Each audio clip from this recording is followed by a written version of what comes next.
미국 중간선거와 바이오주 셀트리온 그룹의 영향은 내년 유플라이마 미국 매출은 셀트리온 오늘 플러스 2.40% 상승세를 보입니다. 헬스케어 플러스 2.96%, 제약은 플러스 2.26% 상승세를 보였습니다. 세 종목 모두 장중에는 조금 더 세게 올라가는 모습이 나왔지만 조금 밀렸어요. 위에 꼬리를 다는 모습이라서 아쉽긴 합니다. 그러나 양봉의 모습을 보여주면서 안정적인 상승세를 보였습니다. 이제는 방향을 상승 쪽으로 터는 모습이죠. 물론 중간중간 이렇게 조정이 나오긴 합니다만 전체적인 흐름의 방향은 상승 쪽이란 측면에서 세 종목 모두 초점을 맞춰주시면 될 것으로 보입니다. 이 시간에는 11월 8일 미국의 중간선거가 있잖아요. 이에 따른 바이오 산업, 바이오주에 대한 영향과 그리고 내년에 미국에서 유플라이마가 어느 정도의 매출이 가능할 것인가 이에 대한 이야기를 오늘은 해보기로 하겠습니다.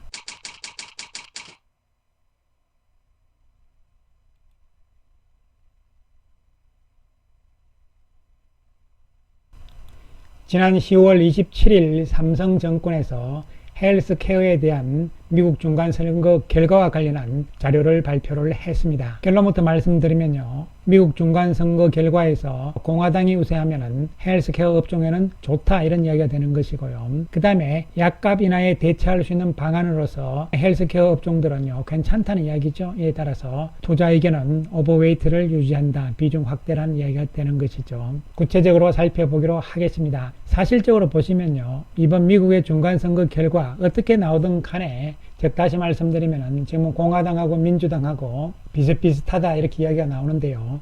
어느 쪽에서 이기든 간에 중요한 것은 이번 인플레이션 감축 법안의 수정이나 폐지는 현실적으로 어려운 상황이기 때문에 결국은 민주당이 추구하는 약값 인하에 대한 방향성은 크게 변하지 않을 것이라는 것이 결론이 될 수가 있는 것이죠. 인플레이션 감축 법안, 특히 바이오, 제약, 가격 인하 이런 부분들이 왜 나오냐에 대해서 지금부터 살펴보기로 하겠습니다. 의약품 가격 산정 정책의 목적은 의료 비용 절감이죠. 그래서 바이든 정부가 인플레이션 감축 법안에서 의약품에 대해서 이야기를 했는데요. 첫 번째로 보시면요. 미국에도 보건복지부가 있어요. 제약사와 가격 협상을 좀 해라 이런 이야기가 되는 것이고요. 두 번째로 가격 인상 비율을 제한을 하기 위해서 인플레이션보다 가격을 높이는 의약품에게는 따로 리베이트를 요구한다 이런 이야기가 되는 것이고요.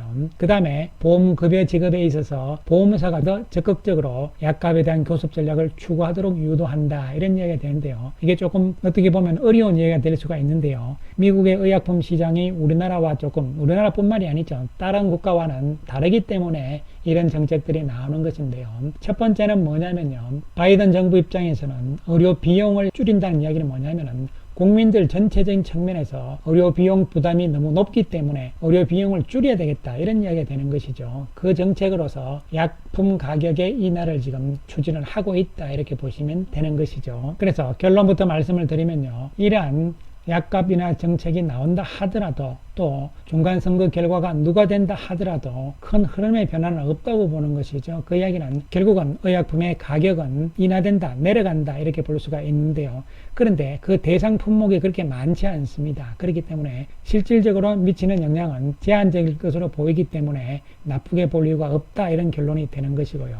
그렇다면 좀 더 구체적으로 2022년에 나온 인플레이션 감축 법안에서 강조가 되고 있는 약값 인하 정책에 대해서 우리가 살펴보는데요. 미국은 우리가 생각을 해야 되는 것이 첫 번째로 의약품 시장, 제약사가 있고 보험회사가 있고 그 다음에 정부가 있잖아요. 그런데 미국은요. 약품 가격, 약가에 대해서 정부하고 협상을 하지 않습니다. 제약사 마음대로 약가를 정하는데 그럼 제약회사는 누구하고 정하냐 하면은 보험회사하고 협의를 해서 정하는 것이거든요. 왜냐하면 보험급여 문제가 있으니까요. 그렇기 때문에 정부의 개입이 없어요. 정부가 전혀 개입을 하지 않기 때문에 제조회사인 제약사들이 약품의 가격을 결정할 수 있다. 즉 권한이 가장 많다 이렇게 보시면 되는 것이죠. 이에 따라서 제약사들이 보험회사라든가 이쪽에 리베이트를 주면서 약 가격을 조절한다 이런 개념으로 생각을 하시면 돼요. 그런데 이번에 도입될 예정인 인플레이션 감축 법안은 뭐냐면요. 일단 이렇게 되니까 제약회사들이 약값을 너무 비싸게 받잖아요. 그렇기 때문에 정부가 들어가겠다는 이야기죠. 보건복지부가 들어가서 다른 나라와 마찬가지로 이제는 미국도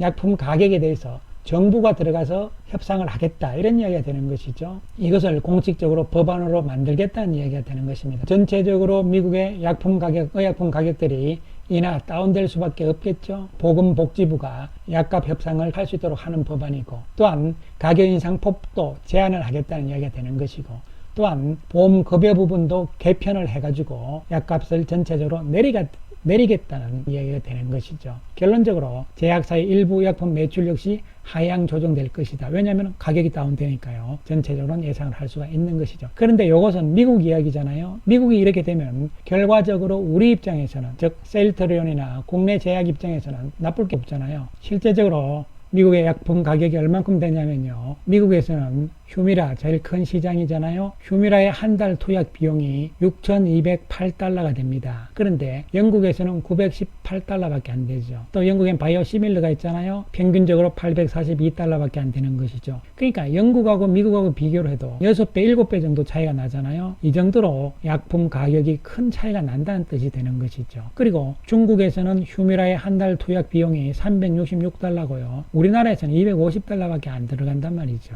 따라서 휴미라, 즉 미국의 에브비사 역시 마찬가지죠. 다른 나라보다는 미국에서 가격을 가장 비싸게 받고 있다는 것이 입증이 되는 것이죠. 그렇기 때문에 휴미라가 미국 시장이 가장 큰 이란 매출이 나올 수밖에 없다는 구조로 보시면 되는 것이죠. 그런데 이제 2023년부터 내년부터 휴미라가 특허가 만료되므로 바이오시밀러 쪽이 들어오기 시작을 하잖아요. 셀트리온의 유플라이마도 들어가게 되어 있는 것이죠. 이 부분을 다시 한번 정리를 해보게 되면요, 가장 먼저 들어가는 것이 내년 1월 31일 날 암젠의 암제비타가 가장 먼저 들어갑니다. 퍼스트 무브가 되는 것이죠. 그리고 약 5개월 정도 지나서 두 번째로 삼성의 하드리마가 들어가는 것이죠. 후발주자들에 비해서 최소 5개월 정도 먼저 들어가기 때문에 퍼스트 무브로서 유리한 점이 있을 수 있다는 측면에서 접근이 될 수가 있는 것이죠. 물론 휴미라는 대부분 고농도 시장이긴 하지만, 암젠이 저농도이긴 하지만 퍼스트 무버의 효과가 있을 것이라고 보는 것이고요. 그 다음에 베링거 인겔하임의 실태조, 이것은 7월 1일에 들어가는데요. 저농도이긴 하지만 상호 교환 처방이 이미 승인이 난 상태잖아요. 그 다음에 고농도로서 지금 경쟁력을 가지고 있는 것은 셀트리온, 그리고 알보텍, 삼성의 하드리마의 세 가지가 될 수가 있는 것이죠. 상호 교환 측면에서도 알보텍이 이미 임상이 완료된 상태이고요. 셀트리온은 2024년 3월 29일 날 상호 교환에 대한 임상이 완료될 예정. 삼성은 23년 9월에 상호교환 임상이 완료될 예정에 있거든요. 약간 6개월 정도 차이가 납니다만요. 따라서 내년에 미국 시장에서 유플라이마가 어떻게 될 것이냐, 어떻게 보면 좀 불안하기도 하잖아요. 그러나 직접 판매의 장점이 있고, 또 한 가지는 직접 판매와 더불어서 수율을 높이면서 원가를 인하를 시켰잖아요. 가격 경쟁력이 가장 강력하게 생겼다는 측면은 중요한 부분이라고 말씀을 드릴 수가 있는 것이죠. 그렇다면 지난 영상에서도 말씀을 드렸습니다만요, 유진투자증권에서 가정을 한 것이 있습니다. 휴미라 바이오시밀러 제품별 미국 시장 점유율을 가정을 했는데요. 조건은 출시 이후 3년간 피크 시장 점유율을 10%로 가정을 했고, 가격 인하폭은 약 20%를 가정을 했습니다. 그래서 2023년에는 가장 먼저 들어가는 것이 암젠이잖아요. 그렇기 때문에 퍼스트 무브로서 15% 정도의 시장 점유율이고, 오리지널인 휴미라는 80% 정도를 유지하고, 나머지 제품들은 1% 정도의 시장을 점유를 할 것이다. 이런 전망이죠. 따라서 2023년에는 오리지널과 암젠이 독주를 하는 상황이 되지만 2024년에 가서는 좀 바뀐다는 것이죠. 암젠은 여전히 퍼스트 무브 유지를 하겠지만 실태조가 상호 교환 측면에 있기 때문에요, 들어오기 시작하면서 점유율을 조금 더 강하게 나오고 있고, 나머지 업체들은 3%, 2% 이런 구도로 예상을 하고 있는 상황이죠. 그런데 2025년에 가면은 상당히 이것이 많이 바뀔 수가 있다는 측면이죠. 특히 고농도 쪽에서 삼성과 셀트리온의 유플라이마가 7% 정도 시장 점유율을 차지할 것으로 전망을 하고 있습니다. 물론 그 이유는 우리가 좀 더 가봐야 아는 것이지만요. 어쨌든 간에 이러한 전망치가 나와 있는데, 이 1%, 3%, 7% 요것만 해도 금액으로 우리가 추정을 해보게 되면요, 1%만 차지해도 약 760억이 되는 것이고, 3%가 되면은 4,540억 원, 그리고 7%면 1조가 넘어간다, 이런 수치가 나오는데요. 물론 환율의 차이가 있기 때문에요, 이 정도의 큰 흐름으로 변화가 있을 수 있다는 것인데, 이것은 왜 그러냐면 휴미라 시장이 워낙 시장이 큰 시장이기 때문에 그렇다는 측면이고, 또한 가격을 20% 인하를 감안해서 산정한 금액이라고 볼 수가 있는 것이죠.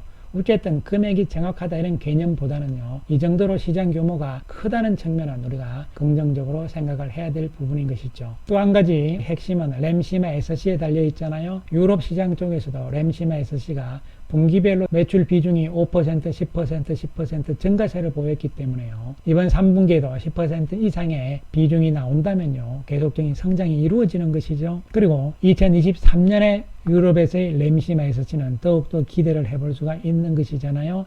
이에 따라서 램시마 SC에 대해서 최근 나온 자료들을 보면요, 2022년에 램시마 SC에 대한 평균적으로 2213억 정도의 매출이 예상이 되는 것이죠. 작년에는 899억에 불과했거든요. 내년에는 과연 어떻게 될 것인가, 이런 부분이죠. 내년에 셀트리온 헬스케어의 램시마 SC와 유플라이마의 예상치를 보시게 되면요, 올해는 램시마 SC가 2400억 정도인데 내년에는 유럽 시장에서 약 4000억까지도 기대를 할 수 있다는 전망이 나오고 있습니다. 물론 정확하게 볼 수는 없겠지만 증가세는 분명히 나올 것이라는 측면이죠. 그리고 유플라이마는 현재 유럽 시장에서 약 423억 정도가 예상이 되는데 내년에는 미국 시장으로 들어감으로 인해 가지고 약 2200억을 예상을 하는데요.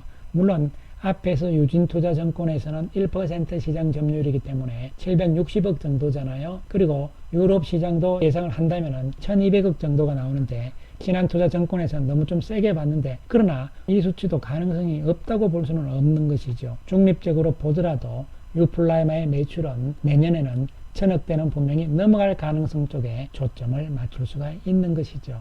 이에 따라서 셀트리온과 셀트리온 헬스케어의 실적은 올해도 중요하지만 2023년 내년에 더욱더 중요한 것이고, 또 한편으로는 2024년에 더욱더 기대를 할 수 있는 부분이라는 말씀을 드리겠습니다. 셀트리온 오늘 외국인들이 30억의 매수 우이고요, 추세적으로는 이제 중간 조정이 나온다 하더라도 상승적으로 방향을 튼 것이다 이렇게 볼 수 있는 것이고요.